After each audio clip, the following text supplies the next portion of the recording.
Sport is everything, according to Mims Davies. The new DCMS minister talks to Sebastian Whale about the power of sport to change lives and tackle discrimination. There must be something in the water at DCMS. Picking up from her popular predecessor, Mims Davies possesses an unwavering enthusiasm for her brief. She appears to still be in shock at being appointed the Minister for Sport and Civil Society. "Can't believe it's me," she says with a grin from ear to ear. The Eastleigh MP, who joined Parliament in 2015, also dabbles in sports herself. A keen runner, she has completed 2 marathons and is due to add to her many half marathons in Brighton later in the week. "How is training going?" "Not very good," she replies, laughing. The Eastleigh 10 kilometers in March is looking a little easier. Ministerial life means she doesn't get to put on her running shoes as often as she'd like. "When I first came here and I was a backbencher, I had 2 runs a week guaranteed in my diary. I made sure I got out into the parks twice a week. It's a little bit harder when you're at the ministerial level. And it's easy as a woman actually to put it back. I need to learn to be a bit more selfish and put that time in for me." It's not really a surprise that a former chair of the IPC for running likes to get out on the roads. For Davies, the pastime offers freedom, a sense of tranquility, and the chance to say you took part in the same sporting event as Mo Farah.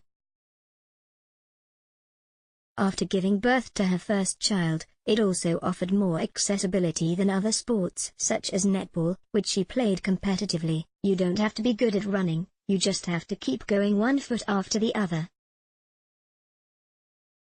I am terrible at things like Zumba, I can't concentrate, and I go in the wrong directions." With Jeremy right away on an overseas trip, we are ushered into his office for our interview. There are a few ornaments dotted here and there pointing to the work of the department.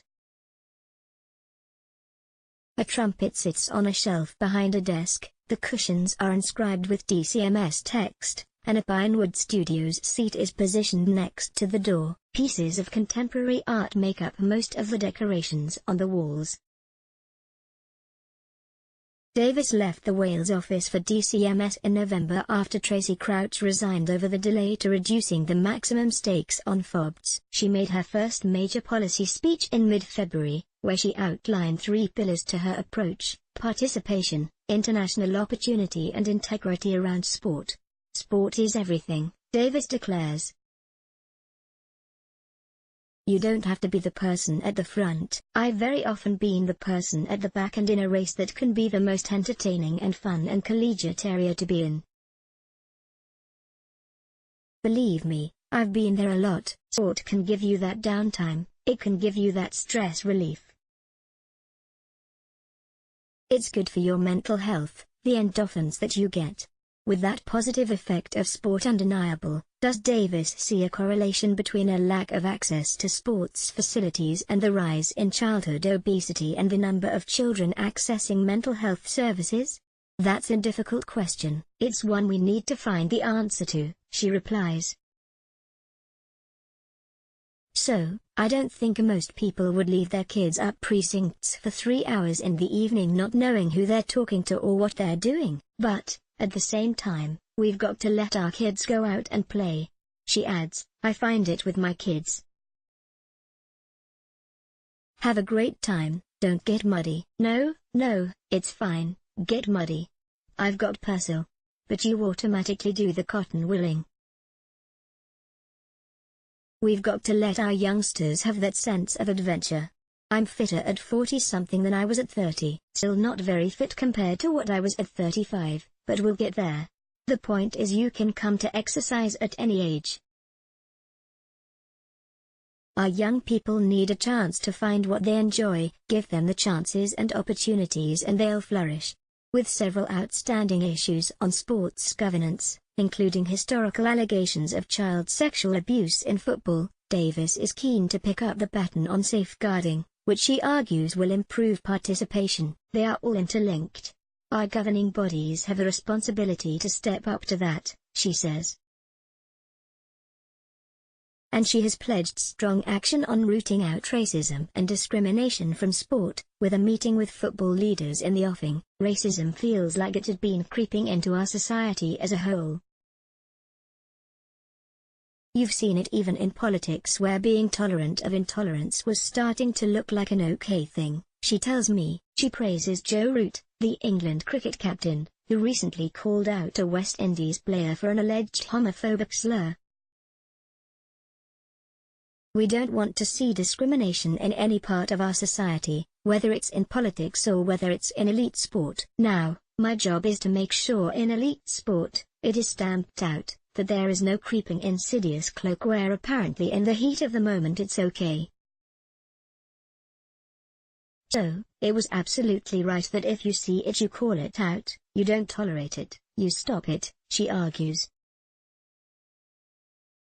I mentioned the interventions by Andy Murray in calling out sexism in tennis. Some of the strongest allies in any change can be men. Men are brought up by strong female leaders. I found that in my own party, men in our party are brilliant. Yes, there are always people who let you down. But the reality is they've got young daughters or grandchildren. And they want to make sure that those families are tolerant and open-minded. And above all that if you're good at something you get a chance to progress and succeed. Some of our change agents can be guys. Andy Murray is a great example of that because he's got a strong female leader for a mum and he's absolutely smashing out all the stereotypes. In recent weeks, Davies has challenged the media to improve coverage of women's sports. I don't think it should be tokenistic. As I've said before, equality is visibility, she says. Above all, it shouldn't be women's sport, it's sport. Once we get to that point then we've got somewhere. Lewis, the only football club to pay its men's and women's teams equally, has asked the Football Association to address the discrepancies in FA Cup prize money. The total prize fund for the men's competition is £30.25 million compared to £250,000 for the women's tournament. Does Davies believe this gap should be amended? The money will follow alongside the reporting and the visibility. It's not all about the money, but it's important if you're elite, if you're putting your life on hold, if you're putting everything into a particular sport that you're well remunerated, she responds. Davies remains to this day the only person from her family to go to university. She studied politics and international relations at Swansea, where she began a 13-year career in the media as a DJ on a local hospital radio. Her time in the press included a stint at the BBC, which she describes as her holy grail. I never worked a day in my life. I loved going to work, she explains. Do these communication skills serve her well in her political career? I'll know after this interview, she quips. It is very helpful. At the moment, communicating with people is really important, and feeling that people can connect with politicians and they don't all look the same, sound the same. After years covering elections and meeting politicians from all sides, from Grant Shapps to former Labour Minister Barbara Follett, Davies decided to get involved in politics. Her parents voted Tory but had no inclinations to participate in local politics. Davies, who concluded early on she was ideologically in tune with the Conservatives, worked as a councillor in Sussex before standing in Eastleigh in 2015. Davies, who voted for Brexit at the 2016 referendum, believes sport can provide a platform to demonstrate the UK's influence after leaving the EU. With several high-profile events in the offing, from the Cricket World Cup this year to the Commonwealth Games in Birmingham in 2022, she argues sport can bolster Britain's global stance. Another such opportunity could come through bidding for the 2030 FIFA World Cup. Does Davies support that? Well, the Prime Minister does, and therefore I do. We've got to tread carefully. It's early days. It's a long time down the road, she cautiously replies. We've got 2022 to think about and the Euros as well. But ultimately, There is so much good there. This is where Great Britain really, really shines. We should have confidence as a result. Given the controversy surrounding the bids for the 2018 and 2022 competitions, does she have faith in the selection process? FIFA needs to demonstrate that everyone should have faith in their processes, she replies. What we've had to do is look and learn from what happened before. We're going in it with our eyes wide open. Issues relating to gambling also fall under Davies' brief. Current statistics on the health impacts of gambling are stark, with 430,000 adults classified as having a serious gambling problem and 75,000 children at risk of addiction. Gambling companies in December agreed to a whistle-to-whistle TV advertising ban during live sport broadcasts, and this month it emerged that gambling adverts will no longer be allowed to appear on websites or in computer games that are popular with children.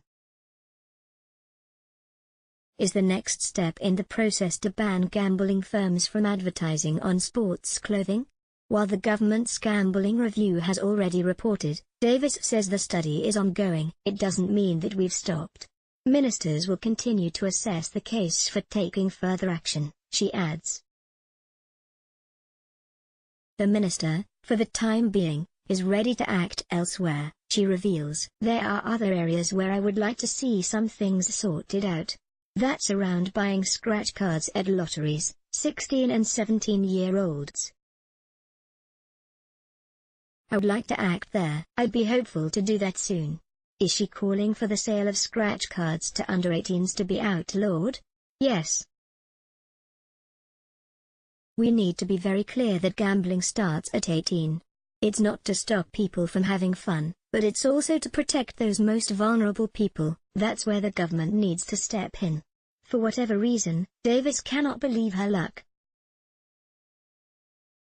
She says she fell into radio, and through that career, which never felt like a job, she found an opportunity to get involved in local politics. Now she is a minister in charge of a brief she loves as the country prepares to host some of the most major sporting events in the world. I fell into all of this, and that's what makes being here even better.